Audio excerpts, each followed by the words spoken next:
Donc voilà, par définition, donc la personnalité, c'est l'ensemble structuré des dispositions innées, c'est-à-dire inné, ça veut dire quoi inné? Vous pouvez participer, hein, vos micros sont activés, vous pouvez participer, vous pouvez parler aussi. Inné natal. D'accord, très bien. Donc c'est quelque chose qui est inné. Il y en a qui entendent très bien et apparemment il y en a qui n'entendent pas bien. C'est ça? Vous m'entendez bien ou bien le son il est bas chez vous? Oui, oui, bien. Très bien. Donc, vous arrangez vos ordinateurs ou bien vos téléphones. C'est votre son à vous qui ne fonctionne pas. Donc, la personnalité.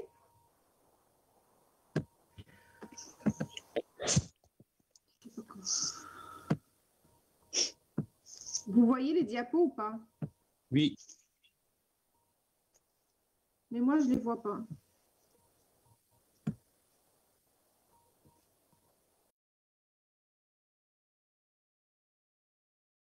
Dispositions innées et des dispositions acquises, c'est-à-dire il y a des composantes qui sont innées, c'est-à-dire qu'on est avec, il y a des dispositions qui sont acquises, c'est-à-dire qu'on va acquérir au cours de notre vie, par notre éducation et notre environnement, sous l'influence de l'éducation, des interrelations, donc les relations interhumaines, relations intrafamiliales, relations sociales, de l'individu dans son milieu, de ses expériences, c'est-à-dire des expériences que nous allons vivre durant notre vie présente et passée, de ses anticipations et de ses projets.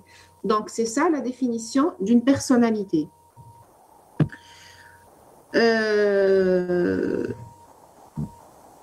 Et puis, donc la personnalité, c'est une unité intégrative. Ça va intégrer plusieurs fonctionnalités, plusieurs composantes qu'on va voir par la suite. C'est une structure qui est stable, possédant une certaine constance. C'est-à-dire que la personnalité de la personne, elle ne change pas. On a la même personnalité de toute notre vie. C'est une structure qui est stable. Et elle possède une certaine constance. C'est une structure qui est autonome, dynamique et qui fait de chaque individu un sujet unique. Chaque personnalité, elle est unique. On a beau être 3 ou 4 milliards dans le monde, mais on ne trouve pas deux personnalités qui sont identiques. Donc, chaque personnalité, elle est unique. Et puis, donc, on va parler, quand on dit personnalité, on va automatiquement parler des traits de personnalité. Alors, c'est quoi les traits de personnalité?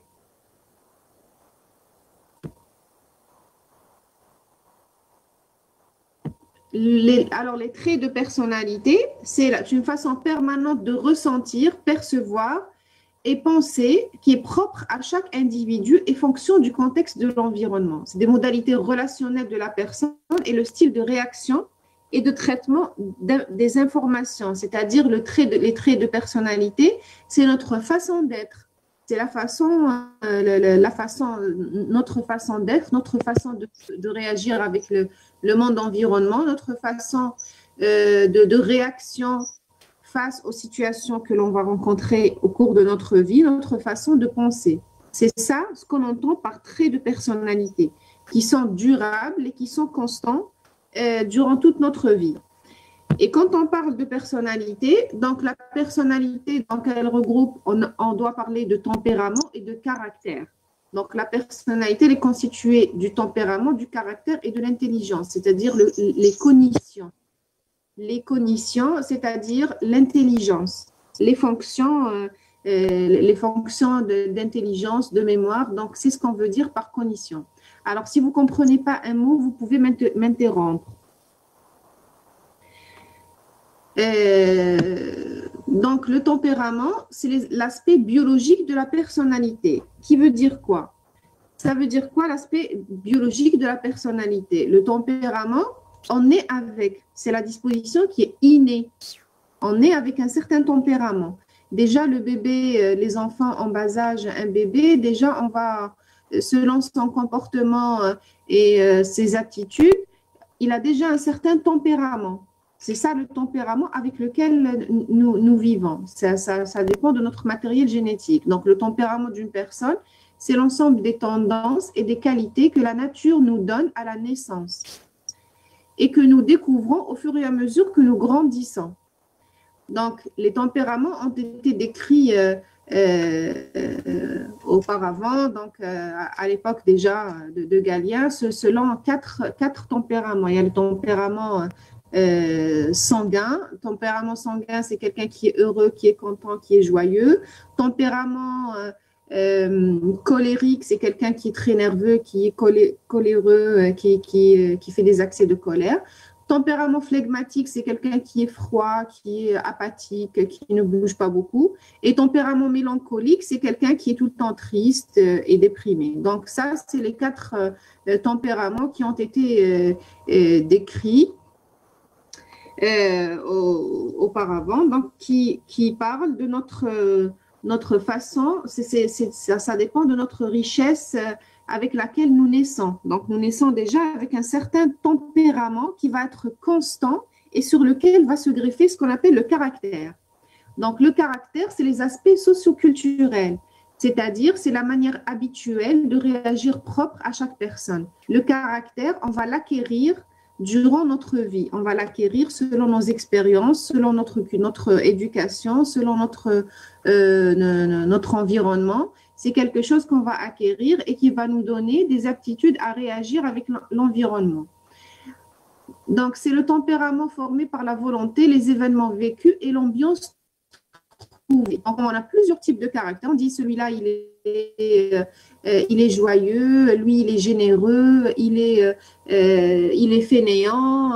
Donc, ça, c'est des traits de caractère. Ce n'est pas un tempérament avec lequel nous naissons, mais c'est un caractère qu'on va acquérir au cours de notre vie.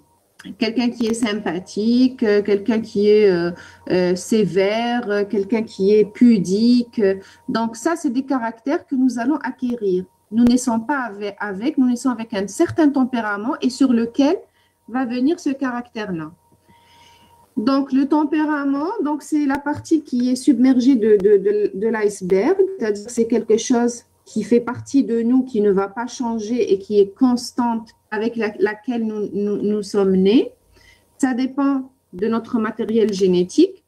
Et puis, la partie qui est émergente de l'iceberg, c'est nos attitudes, nos comportements, nos modes relationnels, notre façon de traiter les informations, notre façon de se comporter. Tout ça, c'est le caractère qui dépend de l'environnement et de la culture. C'est quelque chose que nous allons acquérir au fur et à mesure de notre vie. Donc ça, c'est ce qui concerne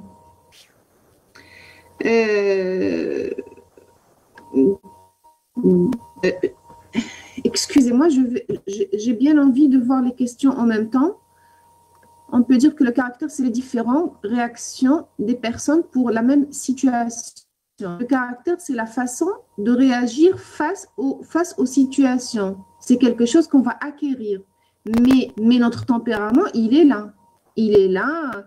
Il y a les 4 tempéraments qui ont été décrits. Donc, je vais revenir sur la diapo. Le tempérament bilieux, le tempérament lymphatique, le tempérament sanguin. Donc là, c'est le tempérament sanguin, quelqu'un qui est joyeux, coléreux, c'est quelqu'un qui est nerveux sur les nerfs et tout.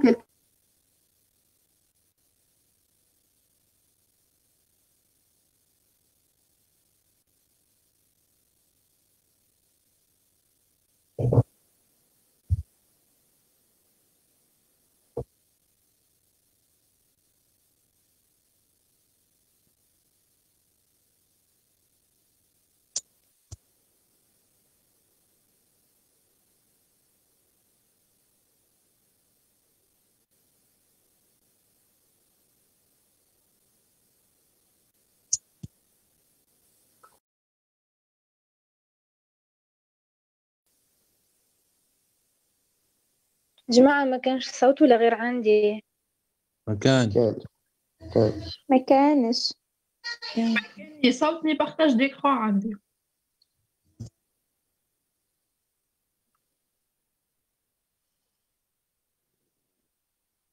عندها انترنت ضعيف. قافلة le micro.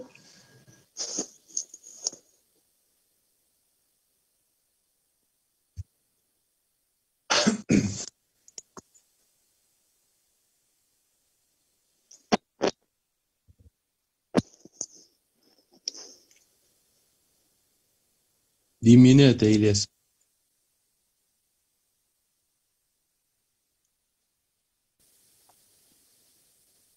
Alors, est-ce que vous m'entendez là? Oui, Les diapos Yeah. sont revenus. Donc, où est-ce que... Donc, on a parlé de tempérament et de caractère. Est-ce que c'est clair pour le tempérament et le caractère? Donc, le tempérament, c'est quelque chose qui est inné, ça dépend de notre matériel génétique. Et le caractère, c'est quelque chose qu'on va acquérir, c'est notre mode relationnel, notre façon de se comporter qu'on va acquérir au cours de nos expériences et suivant notre éducation et notre évolution. Donc, il y a différentes théories qui ont proposé le développement des modèles explicatifs du développement de la personnalité et de son fonctionnement. Donc, il y en a plusieurs théories. On va parler brièvement de ces théories-là. Vous m'entendez ou pas? Oui. Non, ça marche. oui, Oui, madame.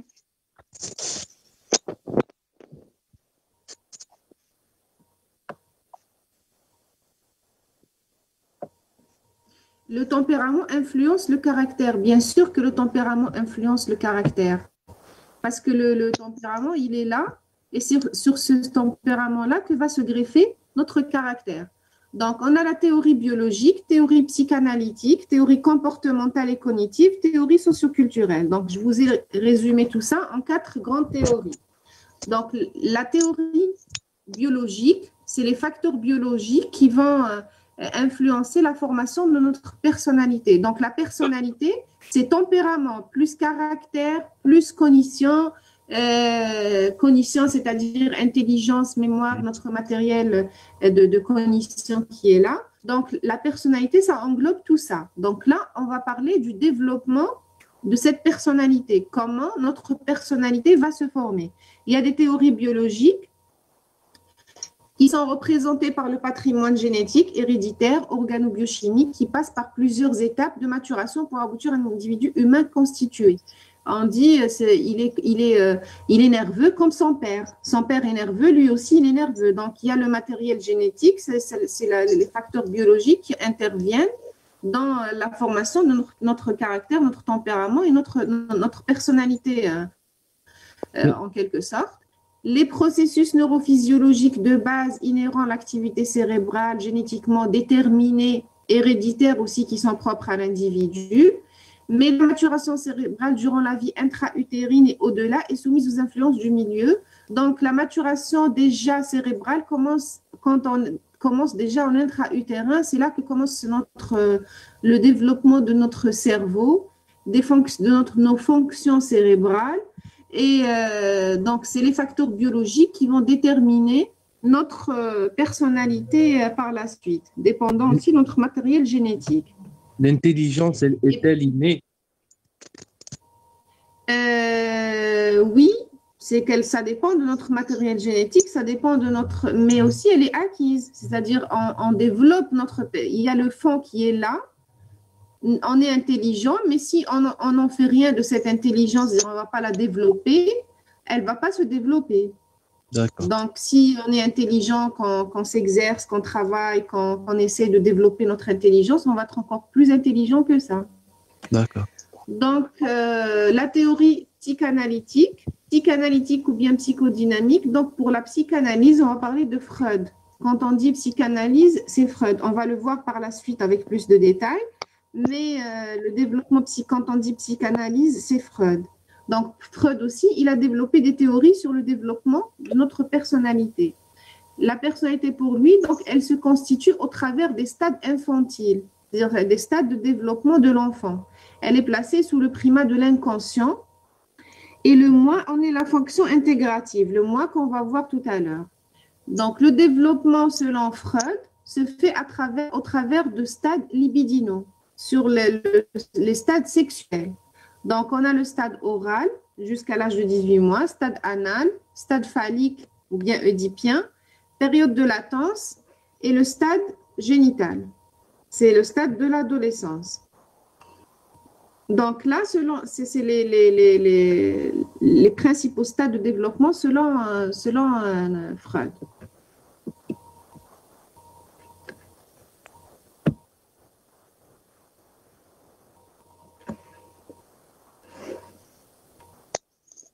La personnalité, elle est stable, le caractère, il est acquis au fur et à mesure, mais il va se constituer à l'adolescence. À l'adolescence, notre personnalité, elle est là, mais qui a été formée, forgée depuis l'éducation, depuis la naissance. En général, c'est à l'adolescence que la personnalité, elle est constituée. Donc, le caractère a été acquis au cours du développement. Donc, le stade oral du développement, de la naissance jusqu'à 12-18 mois environ, on dit que le foyer du plaisir, c'est la bouche. C'est-à-dire, pour l'enfant, son plaisir passe par la bouche. C'est l'érotisation de la zone anale. Le passage de l'indifférenciation du monde extérieur à la perception de la mère en tant qu'autre. Donc, c'est à ce stade-là que l'enfant se différencie de sa mère. Donc, il va se reconnaître en tant qu'individu et son seul plaisir, donc le plaisir qu'il va acquérir, passe par la bouche. Donc, ça, c'est le stade oral de Freud. Qu'est-ce que vous n'avez pas compris? On est en train de parler… La théorie de Freud. Alors, Freud, on a parlé de tempérament. C'est quoi le tempérament? C'est quoi le caractère? Tout ça, c'est la formation de la personnalité. La personnalité, en général, elle se forge à l'âge de l'adolescence. À la fin de l'adolescence, notre personnalité, elle est là. C'est ça, notre personnalité. Donc, c'est fait au stade de l'enfance. Et Freud, donc, il va expliquer, il y a plusieurs théories. Il y a la théorie biologique qu'on a vue. Les facteurs X, les facteurs héréditaires, les facteurs cérébraux, le taux de dopamine, de sérotonine, de trucs qui vont participer à l'élaboration de certains traits de caractère. Le développement de la personnalité, ça, c'est la théorie qui est biologique. Et puis, on a la théorie, on est dans une autre catégorie de théorie, on est sur la psychanalyse. Freud, donc, il a parlé de la formation de la personnalité qui va passer par plusieurs stades. Alors, l'enfant, il va passer par le stade oral quand il est petit. Donc, le stade oral où tout passe par la bouche. Le plaisir, c'est la bouche. Et puis, on a le stade anal de 1 à 3 ans environ, centré par l'apprentissage de la propreté. Il y a l'érotisation anale.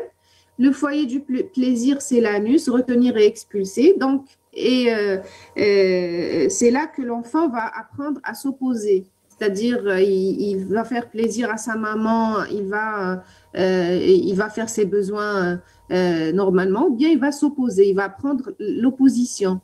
Donc, le stade du plaisir de l'enfant à cet âge-là, c'est le fait de retenir ou bien d'expulser ses matières fécales. Donc, c'est le stade anal, le deuxième stade du développement selon Freud.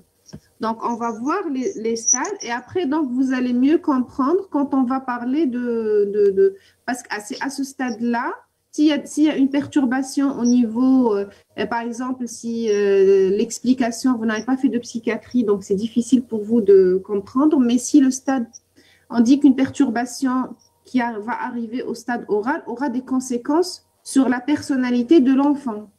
Le stade oral, l'oralité, elle est là. Si il y a une perturbation au niveau, à ce stade-là, on aura un enfant une personne plutôt qui va être gourmande, qui va beaucoup manger, qui va beaucoup fumer.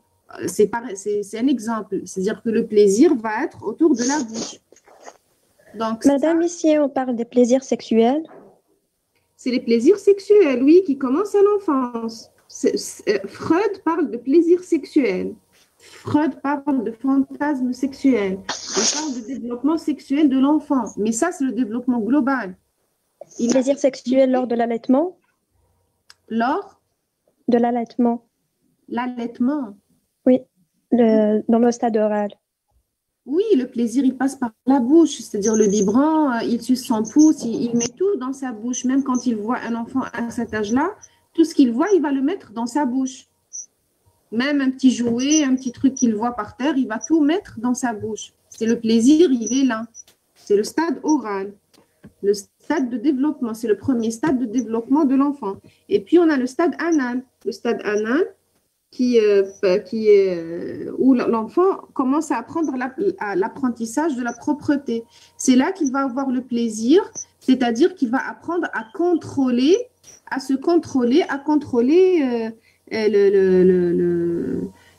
sa propreté. Donc, il y a une érotisation et le plaisir passe par là. Donc, il a du plaisir à se retenir et à se relâcher. Il apprend à maîtriser ça. Donc, ça, c'est le stade anal. Et puis, on a le stade phallique. Le stade phallique ou bien le stade génital, c'est le stade oedipien. Donc, Freud, il a utilisé le mythe d'Oedipe pour illustrer l'inceste, c'est-à-dire l'amour que le porte l'enfant envers sa mère et le plaisir amoureux de l'enfant, d'une fille qui est amoureuse de son père ou bien d'un garçon qui est amoureux de sa mère. Donc, il a illustré ça par le stade oedipien. Donc, le développement, donc le stade oedipien, donc vers l'âge de 4-6 ans jusqu'à 7 ans, inauguré par la prise de conscience du sexe. Donc, c'est là que l'enfant se rend compte qu'il a un sexe, que c'est une fille ou bien c'est un garçon. C'est le stade phallique, donc le foyer du plaisir se sort sur les parties génitales. La masturbation à ces âges.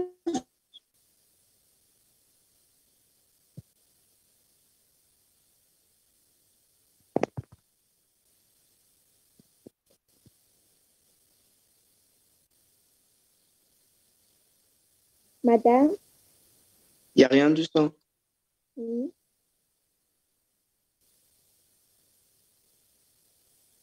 مليح حزون.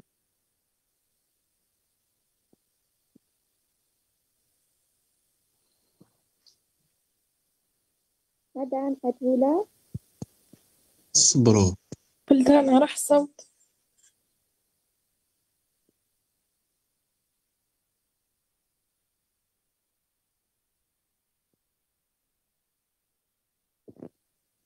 Même les راحين.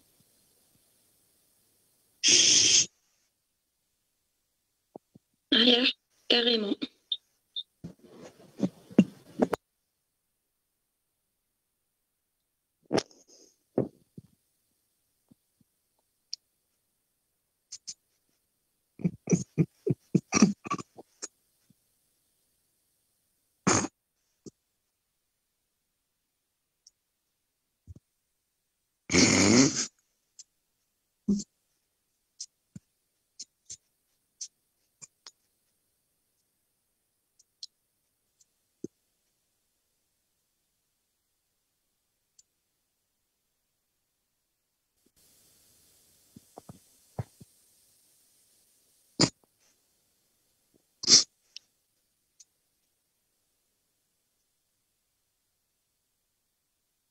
جماعة شكون جا من الديبي يعاود يفهمني شوية قبل ما تجي البروف s'il vous plaît.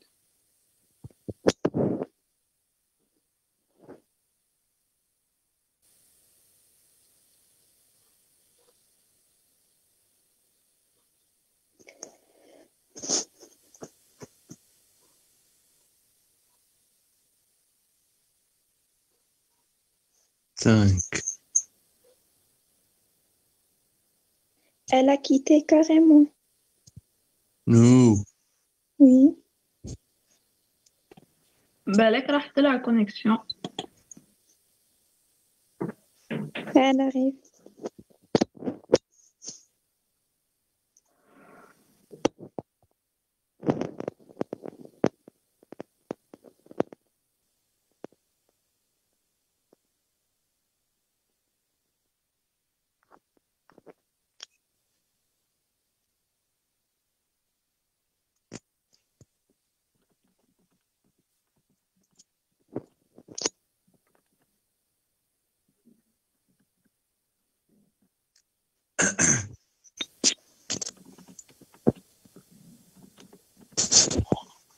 Allô? Oui. D'accord, on continue? Oui. Oui. D'accord. Essayez de suivre avec moi. Après, vous allez mieux comprendre. Ça semble un peu difficile au début, mais après, on va synthétiser tout ça. Donc, Pouvez-vous reprendre la diapo précédente? Le stade de latence. le stade de latence, on n'est pas encore arrivé au stade de latence. On est au stade oedipien, au stade phallique. D'accord. Donc, le stade phallique, c'est à ce stade-là que le garçon est amoureux de sa maman. Donc, vous allez voir les enfants à cet âge-là qui sont très attachés, le garçon qui est très attaché à sa maman et qui est jaloux de son père. La fille qui est très attachée à son papa et qui est jalouse de sa mère. Freud, il explique ça par un désir, c'est un désir incestueux. Désir incestueux qu'il a attribué à Oedipe. Oedipe, le mythe d'Oedipe que vous allez voir, donc c'est quelqu'un qui s'est marié avec sa mère, il a eu des enfants, il a été maudit en quelque sorte. Donc ça, c'est le mythe d'Oedipe. C'est pour illustrer l'inceste. Donc, le stade oedipien, il met en jeu donc des mécanismes différents selon le sexe. Donc, chez le garçon, le désir permet de rester l'objet d'amour de sa mère, et chez la fille, donc, ressentiment vis-à-vis de la mère qui n'a pas donné de pénis. Donc, la fille, elle devient jalouse de sa mère et elle est plus proche de son papa. Donc, l'interdit met un terme au fantasme oedipien et permet l'identification aux parents du même sexe. Donc, l'enfant, au fur et à mesure, donc, il va comprendre un peu comment fonctionne la sexualité. Bon, pas comprendre comment fonctionne la sexualité, mais il va comprendre ce que c'est que l'inceste, que ses parents, on dit que c'est là que se développe l'angoisse de castration chez le garçon. Donc, il a peur que son papa lui enlève son pénis. Donc, ça, c'est Freud qui parle de ce stade-là. C'est le stade de développement, c'est le stade de maturation de la personnalité. Et quand il y a des perturbations au cours de ces stades-là, donc il y aura des séquelles sur le fonctionnement de la personnalité de la personne. Si quelqu'un, par exemple, il n'y a pas de substitut paternel, donc une fille qui n'a pas eu de substitut paternel, qui n'a pas de papa, qui n'a pas même si son papa n'est pas là, il n'y a pas de substitut, il n'y a pas d'homme à côté d'elle qui fait office de son papa, de son père. Donc, elle aura un problème avec les hommes. Donc, elle aura un trouble relationnel. C'est à ce stade-là que s'illustre ce trouble-là.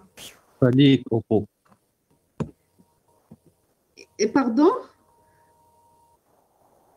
Et puis, donc, le développement, la période de latence. Donc, suite à cela, donc l'enfant passe par le stade oral où tout passe par la bouche, le plaisir, il est là. Puis, le stade anal où c'est le contrôle sphinctérien qui est là et le plaisir anal de contrôle, d'expulsion qui est là. Et puis, la période génitale, la période phallique, où il y a vraiment, c'est là que l'enfant découvre ses organes génitaux et il y a une certaine perturbation. C'est là où l'enfant il est le plus actif, il est le plus instable, il s'oppose à sa mère, il a des conduites qui sont normales pour son développement, mais c'est la période